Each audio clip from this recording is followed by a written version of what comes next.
Your Honor, we're here for a pre-trial. There's also a pending bond violation. There is. We're walking straight into a pre-trial hearing with a pending bond violation already on the table. And that's never a small detail. Right away, the defense signals something critical: an admission. When a defendant admits to a violation before the court even presses, that can sometimes signal accountability, or it can signal damage control. And that tension is exactly what makes this hearing so pivotal. Mr. Williams is essentially standing at a crossroads. He's admitting he had alcohol in his system, despite a clear court order prohibiting it. That's not a technical slip. That's a direct breach of trust. The judge already extended him bond once before. Now the court is weighing whether this is a setback in recovery or a pattern of disregard. Notice how he frames it. Stress, money issues, car trouble, family problems. Those are real pressures. But in the courtroom, explanations are not the same as legal excuses. The judge is going to focus on one thing: compliance. And here's the bigger question for you watching. When someone admits fault but attaches no excuse while still explaining the circumstances, does that show growth or avoidance? Because what happens next could determine whether he walks out or stays in custody.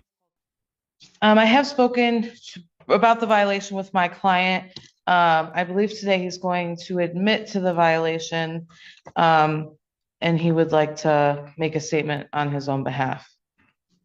Yes, so that being said is I admit to the violation, and I know I wasn't supposed to have alcohol in my system.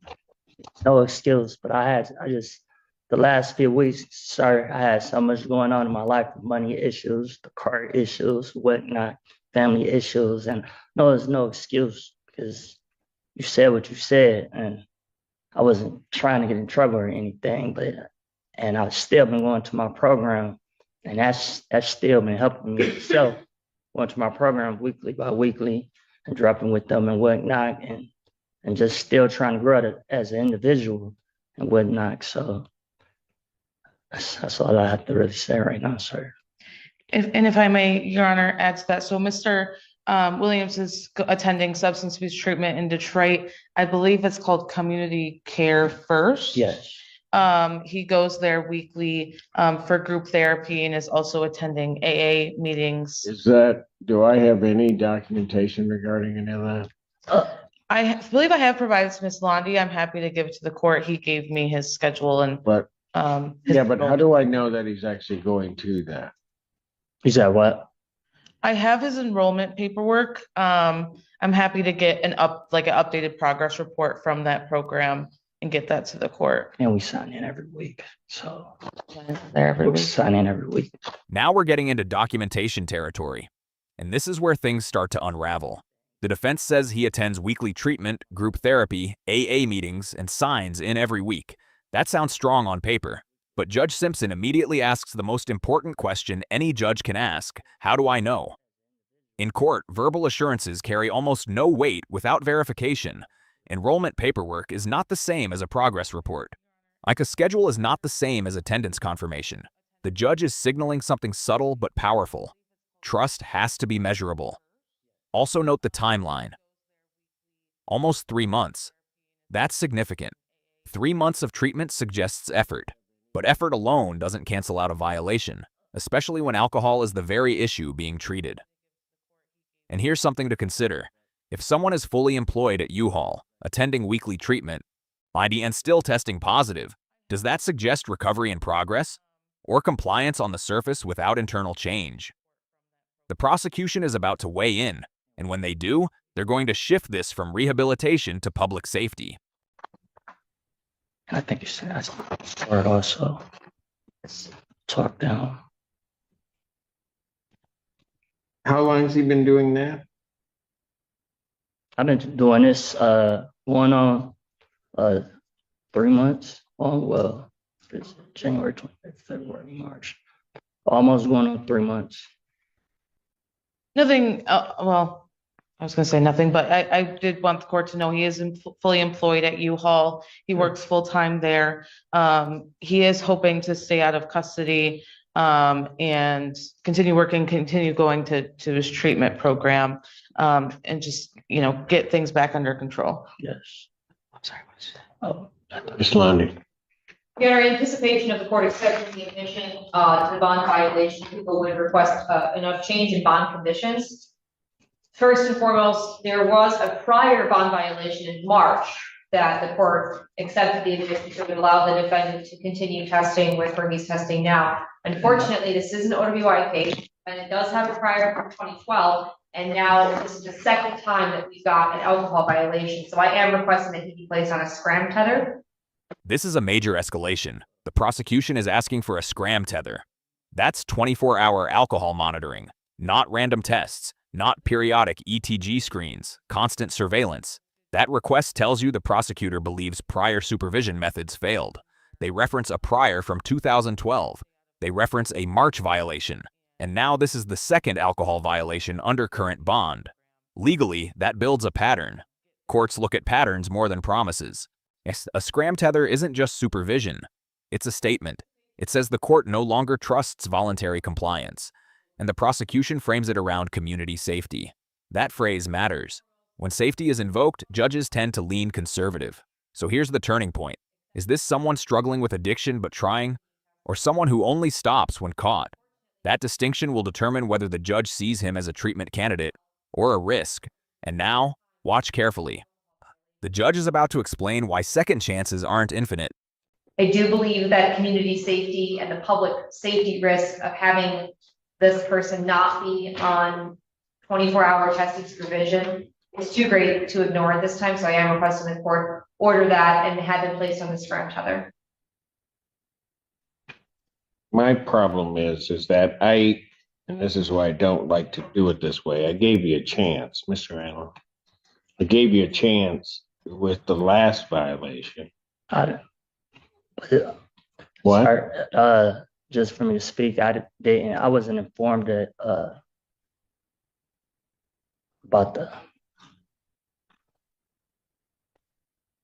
so I didn't know anything about the last violation. Like this would have all been like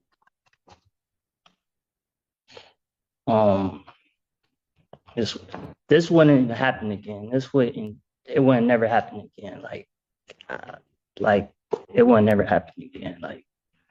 Like I say, I'm still just I'm working on it, sir. I definitely apologize. I'm just hoping like you could please work with me just one more chance, and you won't hear about it. Here's the thing. I don't mind giving people chances, but I gave you an opportunity to test in Novi with results to community correction. I did that back, I think it looks like on March 5th. And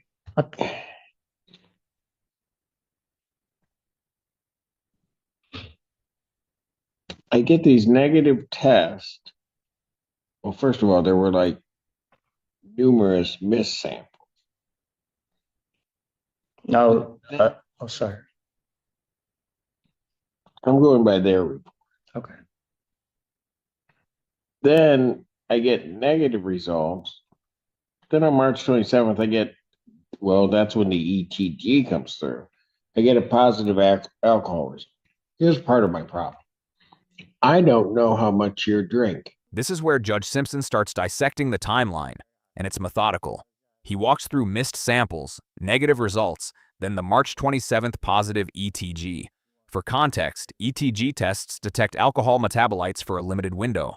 So when the judge says, "I don't know how much you drink," that's not casual commentary. That's a credibility concern. The negative on the second doesn't clear him. It just means alcohol wasn't detectable at that moment. But by the 9th, another positive. That suggests continued consumption within days, and that's exactly why the judge is frustrated.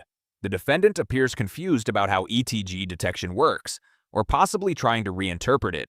But courts rely on lab science, not interpretation. And here's the emotional pivot. The judge isn't angry about one drink. He's concerned about repeated behavior after warnings. That's what erodes judicial patience. If you were the judge, would you see this as relapse in recovery or defiance of a court order? Because in legal terms, relapse without disclosure becomes deception, and that's where credibility collapses.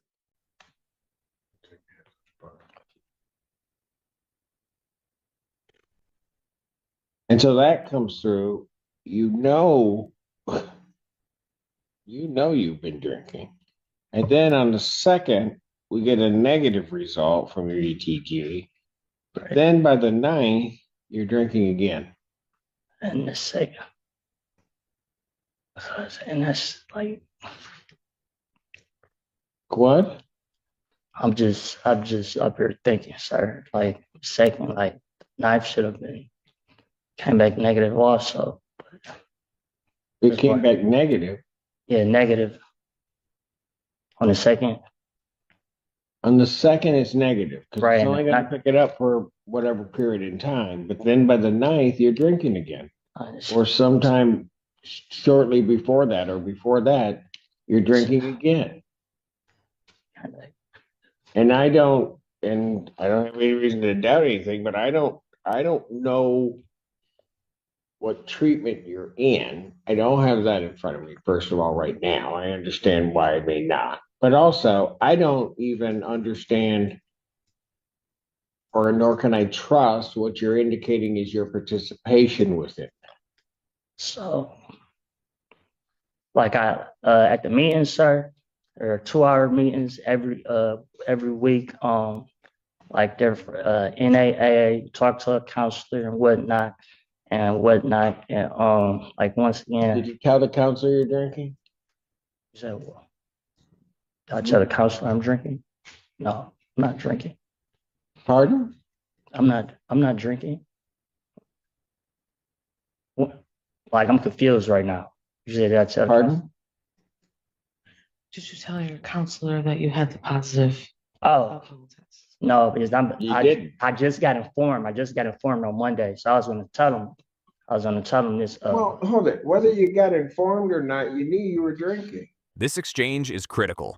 Judge Simpson narrows the issue down to one simple fact: knowledge. Regardless of when the violation notice came, the defendant knew he was drinking. The real question wasn't about paperwork.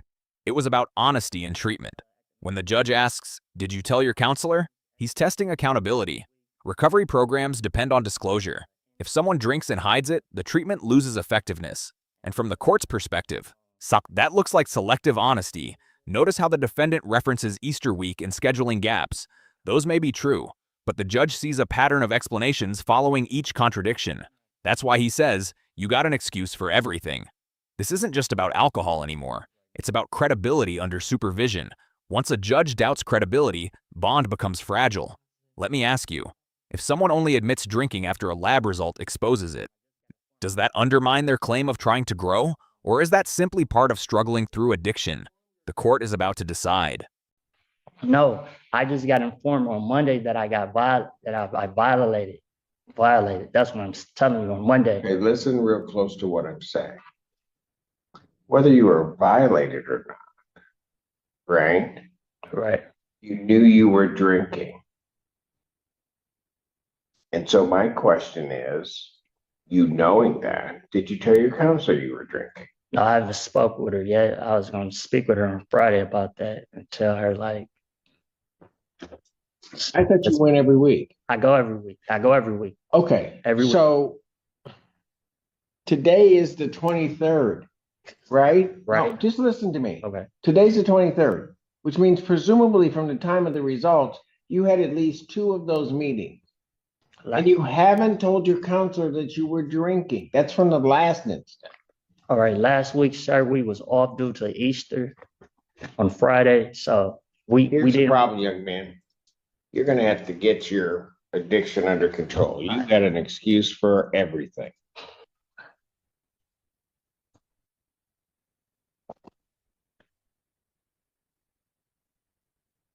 If you didn't get caught, you would say nothing, either to your treatment, certainly not to the court, it seems to me. And then you would go about continuing to drink.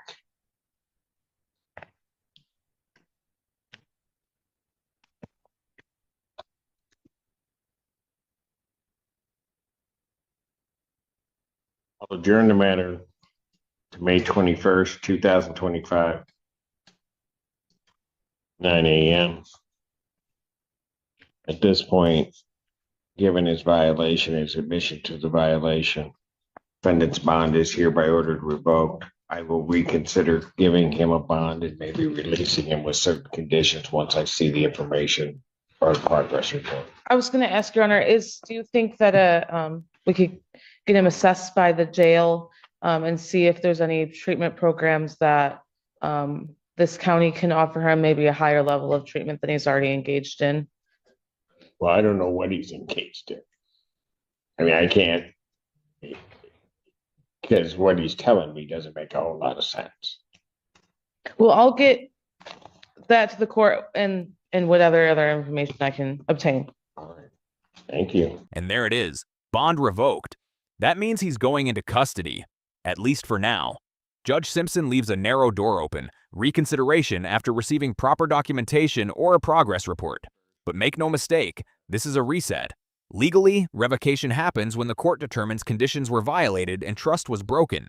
Here, the admission, prior warning, missed samples, and failure to disclose drinking and treatment collectively tipped the scale. And the defense now shifts toward requesting a jail assessment for higher-level treatment. That's strategic. It reframes the issue as rehabilitation rather than punishment. But the judge's final comment is telling. What he's telling me doesn't make a whole lot of sense. That's judicial language for credibility concerns. So what's the takeaway? Accountability matters more than explanations. Compliance must be verifiable. And when addiction intersects with court supervision, transparency becomes everything. If you found this case as shocking as we did, make sure to hit that like button, share your thoughts in the comments, and don't forget to subscribe for more jaw-dropping courtroom breakdowns.